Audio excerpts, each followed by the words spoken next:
Good morning from Big Sky Country. I'm Stacy, owner of Montana Used Bricks. And yes, it has been 2 months since I last did a video. I have no excuse. I kind of do, but not a good one.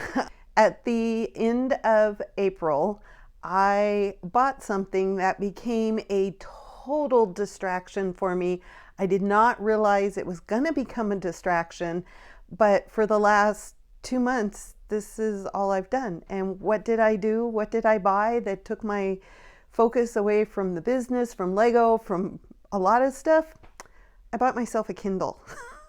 And I have had e-readers in the past, and I've used to be a person who read a lot, but I have not read very much in the last 4 or 5 years. And we were talking at work about books, and I'm like, you know what, I'm just going to buy a Kindle. I don't want to have to go out and buy copies of books. I'll just buy a Kindle and download them on a Kindle. And I did that, and I have read like 30 books in a month and a half. So it has become a total distraction. The newness is wearing off. I'm able to start focusing on other stuff, and I thought my very first focus should probably be a video. During that time, the store was open through all of this, and my husband and I just did orders. I did a couple of uploads from Brick Store, not very many during that time period.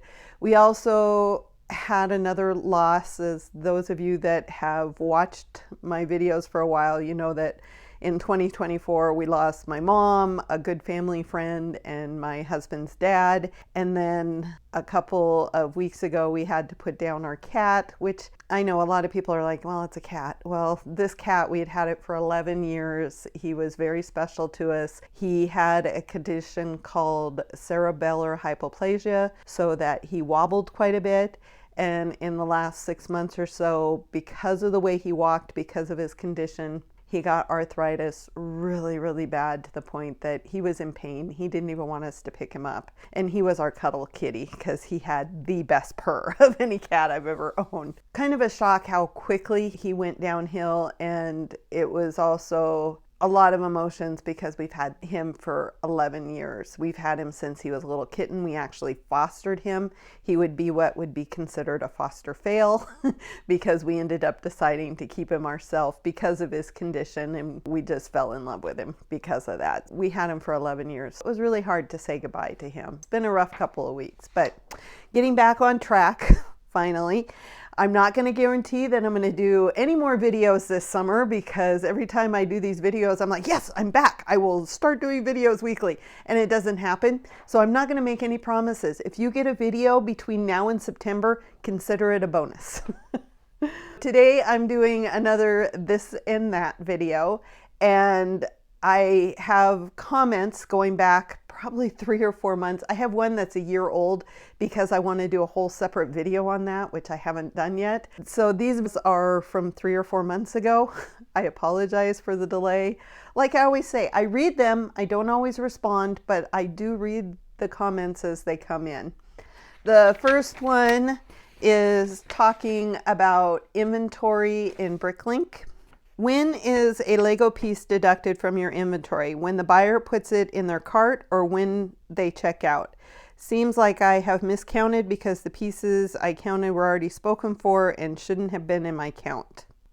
For this one, as a buyer, I know for a fact that they are not deducted from inventory until checkout, because I have put parts into a cart, put the cart aside thinking, okay, I'm going to come back and buy those later in the week or next month when I have some money. And I go in and half the parts are already sold from that store. So I know it's not when you put it in your cart, it's when you actually check out. If I have this totally wrong or somebody knows something different, please put it in the comments below, because I'm always willing to learn. But I am 99% sure that the parts are not deducted from your inventory until that person checks out. And this next one, I might have already done this one, and if I have, I'm sorry for repeating myself, but I've only done like 3 videos in the last 6 months, and I can't remember which ones of these I've done and I haven't done. Just curious, why sell sets on eBay versus Bricklink? Thanks. I enjoy your videos.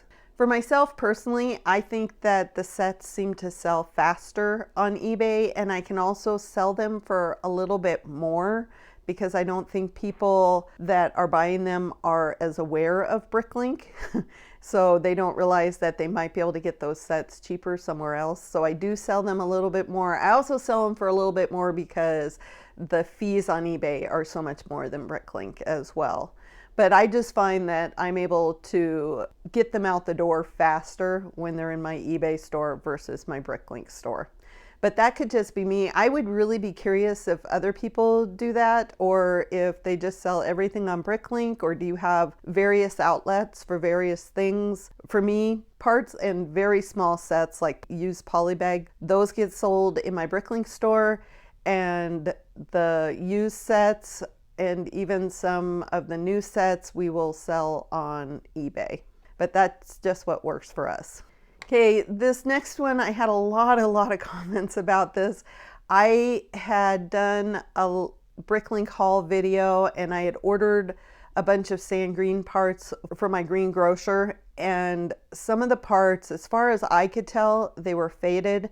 There was also quite a few that were scratched, more scratched than what you would expect for what you pay for sand green parts, especially bricks. I had shown that in my video and I got all kinds of comments about, oh, sand green is notorious for having variations and that type of thing. And I have to admit, I've never seen that big of a variation on the sand green. And I've been ordering sand green parts for 4 or 5 years now to build my greengrocer, and these were just really off. I don't even think these were a variation, and I know some of them were faded because one side would be darker than the other, so that wasn't just a variation. There was scratches on some of them.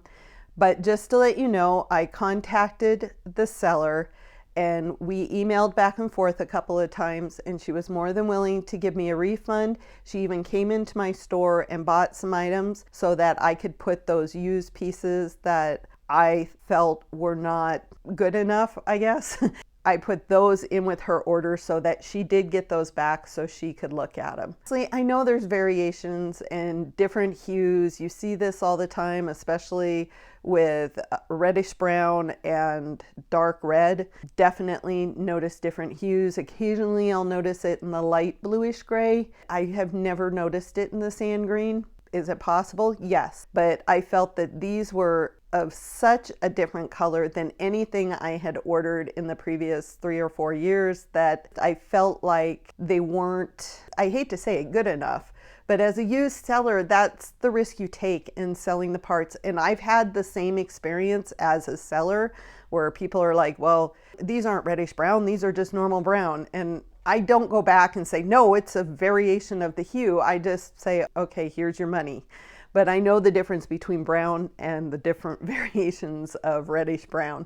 But I'm not going to argue with the buyer. I'm just going to refund their money and get on with my day. I'm curious on a couple of things. If you have noticed that there is a big variation in sand green parts, and also as a buyer and a seller, how would you handle it if you had bought the parts and they were a totally different color than what you were expecting, or a different hue of that color?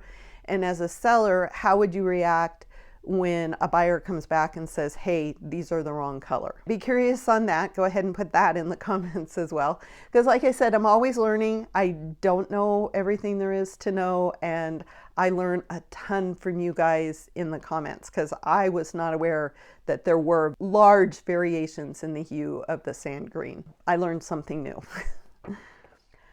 Always enjoy your videos. When you sell a set on eBay, do you first put it together and take photos, then take apart again to post? Thank you. Yes, when I sell on eBay, if I'm selling a set on eBay, I will put it together, take pictures of it, take multiple pictures, especially close-ups if there's minifigs involved, or specialty parts. I'll try to make sure those get in the pictures. And then I will take it apart. I will double check the part list against the Bricklink inventory, and then I will bag it. I will take a picture of how everything is bagged so that the buyer is aware of how this set will be shipped to them. and I've never had any complaints. I personally like it when I see other eBay sellers do this, so you know exactly what you're getting and you can see how they're going to ship it to you, so you have an idea what you're getting into. I've been binge watching your videos, love the content, it is so helpful. I just set up my Bricklink store and I'm sorting through 500 plus pound stash. Thank you for sharing your knowledge and experience. Could you share about how to manage state taxes collected? Does Bricklink have a total you can print out? Thanks. Several things with this. One is I live in Montana and Montana does not have sales tax. However, because Bricklink takes the taxes out for all those other states that do have sales tax, I do keep track of that. Generally, I will print out a report from PayPal because PayPal is how I'm getting all my money from these sales. And on that report, it shows partner fees, I think it's called, but it's basically the sales tax for the other states. And I give all that information to my accountant and she deals with it, because my husband and I tried to do the taxes the first year for the business and we had no clue what we were doing, and she had to amend a couple of things the year later when we hired her. I think if you are not familiar with the taxes or the tax codes or the way that business taxes work in your state, it might be a good idea to spend a couple $100s and get a good accountant that can help you with your business taxes. A lot of people are good with doing it on TurboTax. If you're good at that, go for it. We were using TurboTax and we still kind of messed it up because we didn't understand about the inventory. Now we just give her all our tax stuff, personal and business. She does it, we write her a check, and life is good. That would be my recommendation. Or if you have somebody who is familiar with taxes that you can go and just talk to, they can lead you in the right direction, because every state, county, and city is going to do it differently. There's a lot of rules and regulations out there, and unless you know them, I would really highly recommend just hiring a tax accountant, or even just going to like H&R Block or something like that to get your taxes done. Thanks again for taking the time to watch my video. I really appreciate it. I'm sorry I'm not doing these on a regular basis. Hopefully now that the newness of my wonderful Kindle has worn off, I will spend more time out here in the shop and I will spend more time on the business and I will have more videos to upload. But in the meantime, I hope everybody has a day that is filled with love, laughter, and Lego. If you enjoyed this video, go ahead and give it that thumbs up. If you really liked it, hit that subscribe button, and I will see you in the next video. Bye.